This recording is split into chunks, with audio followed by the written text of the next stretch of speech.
এইচপির একটা ল্যাপটপ আসে ভাঙা হিঞ্জের জন্য। এটার বাম সাইডের যে হিঞ্জ যেটা ভেঙে সম্পূর্ণ আলাদা হয়ে গেছে।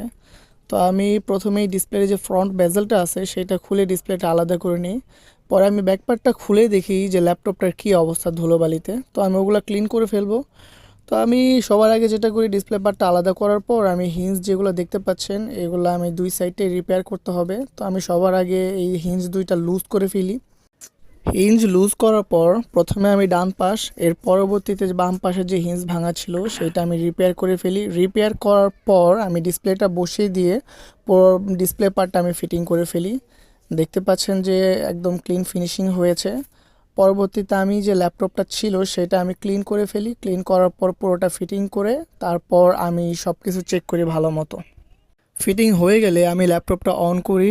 অন করার পর আমি লিডটা ওঠানামা কীভাবে করছে সেটা আমি ভালো মতো চেক করে কাস্টমারকে আমি সম্পূর্ণরূপে বুঝিয়ে দিই।